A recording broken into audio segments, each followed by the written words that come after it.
Okay guys, तो सुबह सुबह बन रहा है हमारा ब्रेकफास्ट। एक जगह बन रही है ऑमलेट, एक जगह मेरा ब्रेड। जब से मेरी सास आई है हम लोग तो सुबह सुबह ब्रेकफास्ट में ऑमलेट ही बना लेते हैं। तो मेरे पास ये चॉपर है, इसमें मैं थोड़ी सी प्याज काट लेती हूँ, थोड़ी सी ग्रीन चिलीज़ काट लेती हूँ और फिर इसमें ही जो भी मसाले ये सारी चीज़ें डाल के एक तरफ मेरे ऑमलेट मशीन में ऑमलेट बनने लग जाती है और एक तरफ मैं अपनी ब्रेड ले लेती हूँ। वैसे गुरमीत और मेरी सास दोनों ब्रेड नहीं लेते, पर फिर मुझे तो ब्रेड के बिना अच्छा नहीं लगता। फिर आज तो गुरमीत जॉब पे चला गया था और मैंने और मेरी सास ने डिसाइड किया कि हम जाएंगे। हमारे घर के पास ही एक मिंटो टेम्पल है, वहाँ पे हम रेडी हो गए, अभी हम जाने वाले हैं मंदिर में। तो फिर मंदिर जाने से पहले हमारी गाड़ी की टंकी खाली हो गई थी, तो पेट्रोल फिल कर लिया और पेट्रोल फिल करा के हम पहुंच गए थे हमारे मंदिर। तो वैसे तो यहाँ पे मंदिर दोपहर को बंद हो जाते हैं, पर लकीली हमारे पास थोड़ा सा टाइम था तो फिर वो खुले ही थे। तो दो मंदिर है जहाँ पे हम गए हुए थे। एक जो मंदिर है वो शिव जी का है, जो दूसरा मंदिर है उसमें सारे ही भगवान है, जैसे शिव जी भी है। वो सबसे बड़ी वहाँ पे मूर्ति है शिव जी की, हनुमान जी की, जिसमें बहुत सारे लोग जो सिडनी आते हैं, आप लोगों ने ऑलरेडी उनके वो फ़ोटोज़ देखे होंगे। और यहाँ पे हम लोगों ने ये भी नोटिस किया, जैसे यहाँ पे बहुत सारे शिवलिंग बनाए हुए थे, जितने भी अलग अलग शिवलिंग है वो भी।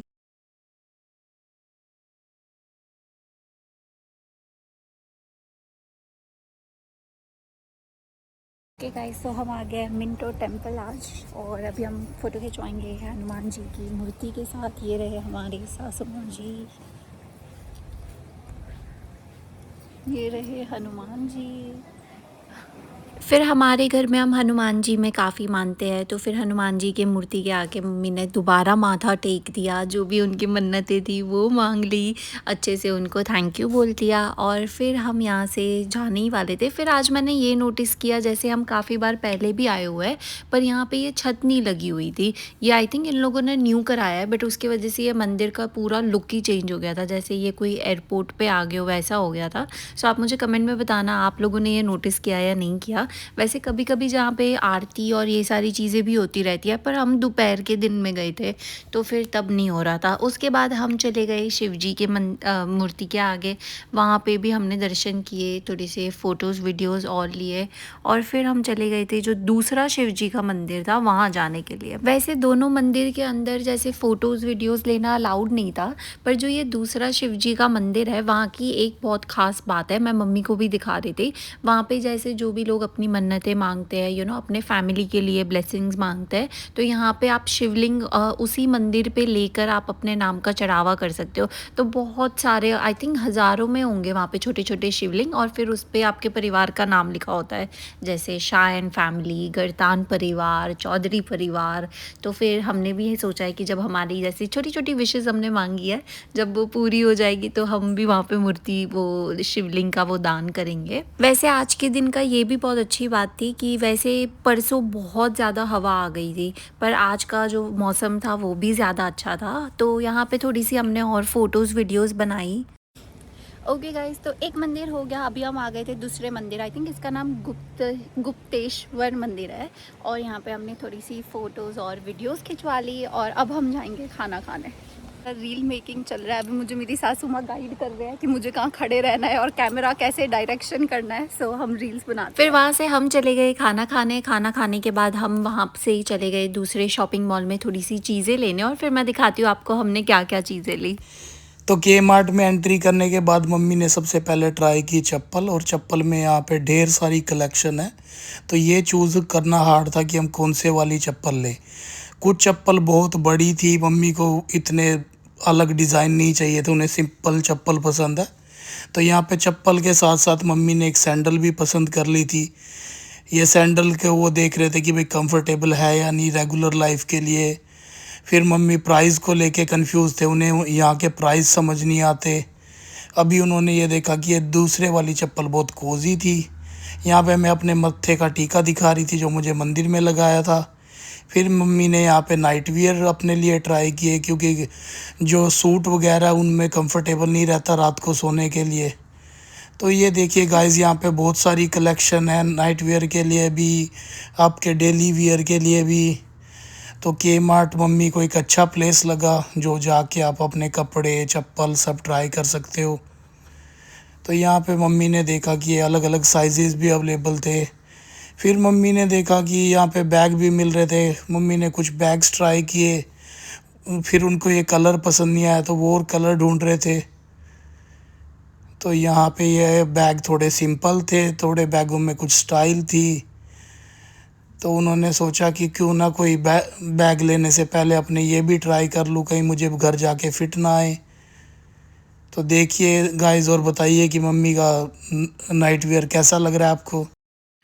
तो मम्मी ने नाइट वेयर ज़िंदगी में पहली बार ट्राई किए थे, तो मम्मी शाय फील कर रहे थे कि ये मेरे पे अच्छा नहीं लगेगा और लोग देखेंगे या भाई मुझे क्या बोलेंगे, भाई किस तरह के कपड़े ट्राई कर रहे हैं बाहर जाके। पर मैंने जैसे तैसे उनको कन्विंस किया कि आप अच्छे लग रहे हो, उनके वीडियोस लिए, उन्हें वो दिखाए और अलग अलग कलर हमने ट्राई किए। ये कलर कुछ फीके रंग के थे, कुछ गाढ़े रंग के थे। बाहर आके देखा तो बाहर भी बैग्स की एक नई शॉप बनी हुई थी।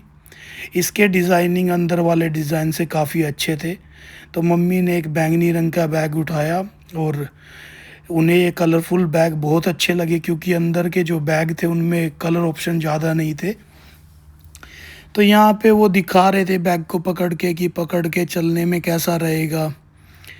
ये उन्होंने थोड़ा सा स्टाइल मार के दिखाया मुझे कि भाई मैं कैसी लग रही हूँ बैग के साथ। फिर उन्होंने पूछा कि इन दोनों बैग्स में से रंग कौन सा अच्छा है। तो ये बहुत कंफ्यूज हो रहा था कि बैंगनी बैग ले या ये पिंक बैग ले। पर लास्ट में सबसे अच्छा ऑप्शन ये था कि ब्लैक बैग जो है वो सदाबहार बैग है और किसी भी तरह के कपड़ों या फैशन के साथ वो सूट कर जाता, तो हमने ब्लैक बैग लिया। फिर मम्मी को बता रहे थे कि कैसे लिफ्ट में ऊपर जाने के लिए कौन सा बटन दबाना पड़ता है और हमारा कौन सा फ्लोर है। तो फिर इंडियन घर में ऐसा हो ही नहीं सकता कि थकान के बाद चाय ना बने, तो हमने चाय बनाने की ट्राई की। यहाँ पे मम्मी ने मुझे भी सिखाया कि सौंफ डाल के और अदरक डाल के कैसे एक अच्छी चाय बना सकते हैं। वैसे मुझे डर था कि यहाँ पे मम्मी को पता नहीं दूध की क्वालिटी अच्छी लगेगी या नहीं, क्योंकि इंडिया में जो हमारा गाय या भैंस का दूध होता है उसकी क्वालिटी बहुत अच्छी होती है, पर मम्मी को यहाँ के दूध की क्वालिटी अच्छी लगी। फिर हम 2-3 तरह की नमकीन लाए थे जो हमने चाय के साथ इंजॉय की और सामने हमने एक लाइट सा म्यूज़िक लगा लिया था। इसमें फिर मम्मी ने सोचा कि हमारे यहाँ पे एक पत्ता गोभी जो हम 2-3 दिन पहले लाए थे, वेस्ट ना हो उसकी, क्यों ना सब्जी बना ली जाए। फिर मम्मी ने अपने देसी नुस्खों के साथ, कुंडी सोटा के साथ की थोड़े से अनोखे ढंग से कुटाई, कुछ इसमें डाल के मसाले, और इसको आज हम करेंगे यमी बनाने की कोशिश। तो ये देखिए गाइस, हमने पत्ता गोभी अच्छे से कट कर ली है। ओके गाइस, तो चाय और नमकीन हमारी हो गई। अब हम कर रहे हैं डिनर की तैयारी। आज हम बनाने वाले हैं पत्ता गोभी की सब्जी, जो मुझे तो नहीं पसंद आती, पर मुझे नहीं पता कैसा टेस्ट करेगी। और हम देखते हैं मेरी सासू माँ कैसे बनाती है। वैसे मेरी सासू माँ ने आपने ऑलरेडी देखा होगा, उन्होंने ये कोरिएंडर और जीरा पाउडर भी कुंडी सोटा में ऐसे ठक ठक करके कर लिया है, तो उसका भी टेस्ट देखेंगे हम। फिर मम्मी मुझे दिखा रहे थे कि वो अपनी सब्जियां कैसे बनाते हैं। तो सबसे पहले काफ़ी मैंने डिफरेंसेस नोटिस किए। जैसे सबसे पहले वो अपनी सारा खाना घी में बनाते हैं, जबकि हम तेल में बनाते हैं, उससे टेस्ट भी बहुत अलग आता है। और यहाँ पे वो मुझे दिखा रहे थे कि कैसे उन्होंने अपना रोटी का आटा इतनी जल्दी स्पीड से बेल लिया। वैसे मैं अपना मशीन भी लाई हुई हूँ, काफ़ी व्लॉग्स में आपने देखा होगा। मुझे तो वही ईजी लगता है कि एक बार ही उसमें पानी डालो, अपने आप वो बन जाता है। पर फिर मम्मी ने तो हाथ से मशीन से भी स्पीड में बना लिया। तो फिर अब उन्होंने आटा गूंथ लिया और फिर उन्होंने रोटी बना दी। और फिर हमने बना ली गर्मा गर्म फुल्का रोटी। योगा क्लास में ऑलरेडी मैं बहुत ज़्यादा लेट हो गई, तो हम पहुंच गए हैं योगा क्लास में। तो ये था हमारा योगा का टीचर। वैसे योगा करते हुए तो रिकॉर्ड करना अलाउड नहीं है, बट बहुत अच्छा क्लास था हमारा। क्लास होने के बाद मैं, मासी और एक दोस्त थी, उनको मैंने रिकॉर्ड नहीं किया, पर हम लोग ऐसे ही बात कर रहे थे। जो हमारी दोस्त थी, मतलब दोस्त तो नहीं पर जो हमारे साथ योगा करती है, वो ऑलमोस्ट 60 ईयर्स की है, पर वो वियतनाम से है। तो वैसे भी कहते हैं कि वहाँ के लोगों का एज नहीं दिखता, बॉडी नहीं दिखता, और वो इतना अच्छा योगा कर पाती है, इतने हार्ड पोजेस कर पाती है। सो मैं और मासी उनसे टिप्स ले रहे थे कि भाई अगर हमें उनकी तरह शरीर करना हो तो हमें क्या करना पड़ेगा, और उन्होंने हमें बोला। और फिर जब हम घर पे आए, मम्मी ने ट्राई करके दिखाया उनका फाइनल ये नाइट सूट, और फिर हमने थोड़ी सी मूवी देखी। और आज के व्लॉग के लिए इतना ही। अगर आपको ये व्लॉग अच्छा लगा हो, please like, share and subscribe, और मुझे बताना इस व्लॉग का आपका बेस्ट पार्ट क्या था। मिलेंगे अगले व्लॉग में, बाय।